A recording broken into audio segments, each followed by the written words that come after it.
নাম ছিল পূর্বের নাম ছেড়ে নিরাসন, এখন বর্তমান নাম পছন্দ করেছে মোহাম্মদ নূর ইসলাম।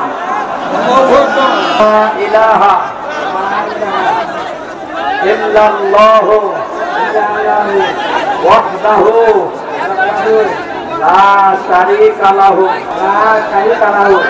ওয়া আশহাদু আন্না মুহাম্মাদান আবদুহু ওয়া রাসূলুহু। আমি সাক্ষ্য দিচ্ছি আল্লাহ বাদে কোন মাবুদ নেই, ইলাহা নেই, ইবাদত পাওয়ার যোগ্য কেহ নেই, এবং আমি আরো সাক্ষ্য দিচ্ছি মুহাম্মাদুর রাসূলুল্লাহ আল্লাহর প্রেরিত বান্দা এবং রাসূল। এই মুহূর্তে উনি আমাদের ভেতরে নিষ্পাপ, আমাদের সবারই গোনা অল্প কম বেশি আছে, ওনার এখন আর কোনো গোনা নেই। আমরা এই লাখো মুসলিমদের ভাইয়ের পক্ষ থেকে আমরা ওনাকে বুকে আলিঙ্গন করছি। লিল্লাহি তাকবীর।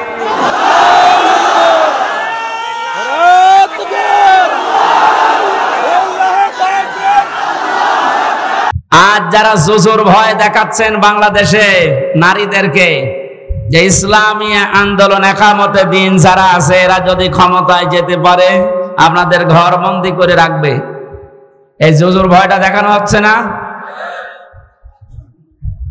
বাংলাদেশের জামাতে ইসলামী বাংলাদেশের শ্রদ্ধাভাজন আমির, আমার মনে হয় কেউ যদি জিন্দা আল্লাহর ওলি দেখতে চায়, ওই লোকটার যেন দিকে তাকায়।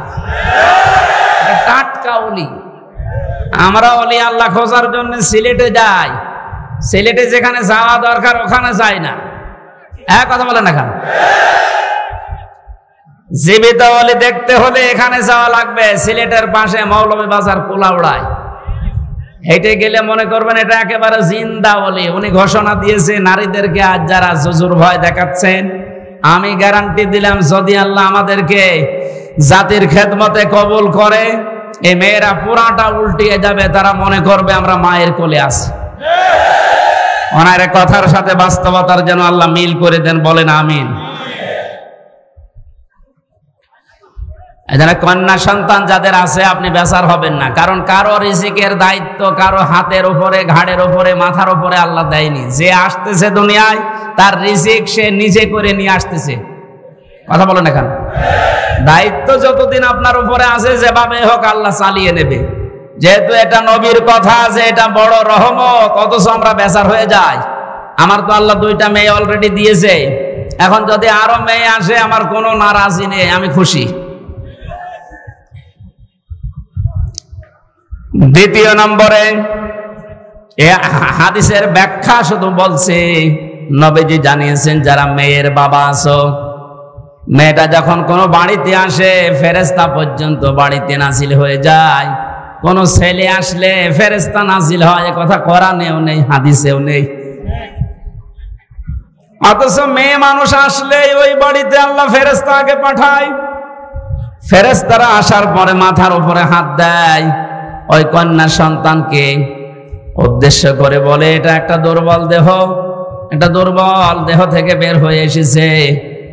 এই মেয়েটাকে যারা আদর যত্ন করবে, এর পেছনে শ্রম দেবে, দিনের শিক্ষা দেবে, সৎ পাত্র থেকে পাত্রস্থ করবে, কিয়ামত পর্যন্ত আল্লাহর সাহায্য ওই বাবা মা গার্জিয়ানের উপরে থাকবে। বলেন সুবহানাল্লাহ।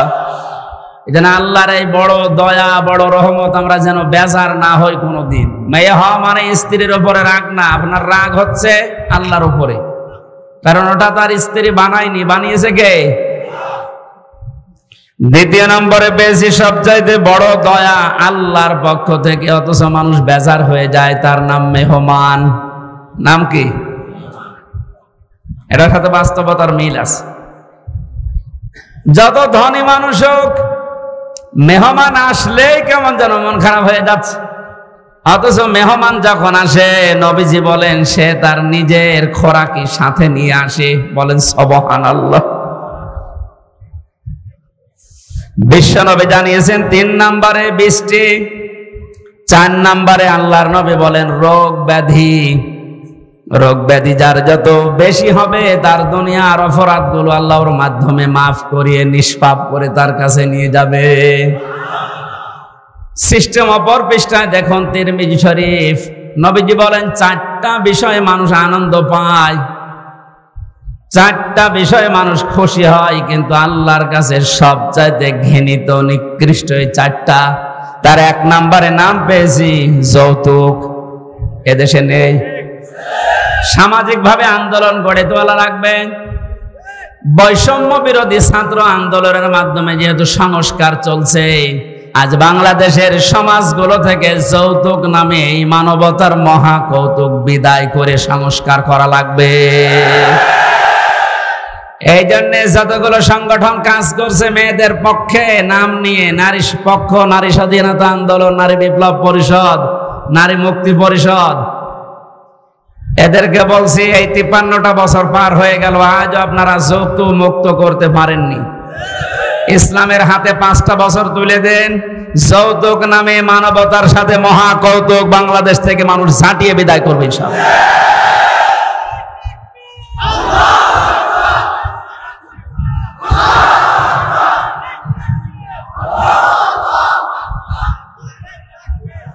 গাইবান্ধাবাসী 2 নম্বরে পেয়েছি আল্লাহর কাছে ঘৃণিত মানুষের কাছে খুব আনন্দ লাগে, মজা লাগে, তার নাম গীবত।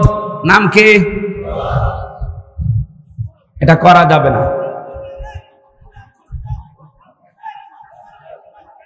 আপনারা কথা বন্ধ না করলে তো আমি কথা ভুলে যাব। কথা বন্ধ করুন। কি আসছে, মানুষের আসলে চাপ খুব বেশি হয়ে গেছে। নবীজি বলেন 3 নম্বরে মিথ্যা বলা, 4 নম্বরে সুদ আর ঘুষ খাওয়া। এই 4টা বিষয় আল্লাহর কাছে ঘৃণিত, কিন্তু মানুষ খুব বেশি আনন্দ পায়, মজা পায়। আমরা যেন বিরত থাকতে পারি, বলেন আমিন। দরুদ আর সালাম পাঠ করি আমাদের নবী। কিয়ামতে যাকে সামনে তোলা হবে আর তার উম্মতদেরকে পেছনে তোলা হবে। এখন নবীর উম্মত আমরা হতে পেরেছি কিনা এটা একা নিজের কাছে জিজ্ঞাসা করি। আল্লাহর নবী জানিয়েছেন আমার উম্মত তো তারা। সূরা আরাফের ভেতরে 2 জায়গা আল্লাহ আয়াতটা দিয়েছেন, উম্মতি মুহাম্মদি, যে আমি মুহাম্মদুর রাসূলুল্লাহর উম্মত। এ কথা যদি কেউ ঘোষণা দেয়, দাবি করে, সে যেন মানুষকে ন্যায় এবং ইনসাফের দিকে ডাক দেয়। আপনার বিবেকের কাছে আমি প্রশ্ন করছি, আমি রাজনৈতিক কোনো এজেন্ডা নিয়ে আপনার কাছে কথা বলছি না। বাংলাদেশে এই মুহূর্তে ন্যায় এবং ইনসাফ প্রতিষ্ঠার জন্য যারা ডাক দিচ্ছে, আপনার বিবেক কোন দিকে সায় দেয় আপনি নিজেই বলেন। 2 নম্বরে এটা যারা শুধু ডাক দিয়েই ক্ষান্ত না, এটা যারা কায়েম করতে চায়, প্রতিষ্ঠা করতে চায়, এই 2টা গুণ যাদের ভেতরে আছে এরা নবীর উম্মত বলে দাবিদার, উম্মত বলে দাবি করতে পারে। আল্লাহ আমাদেরকে যেন এই 2টায় গুণান্বিত হওয়ার তৌফিক দান করেন, আমিন।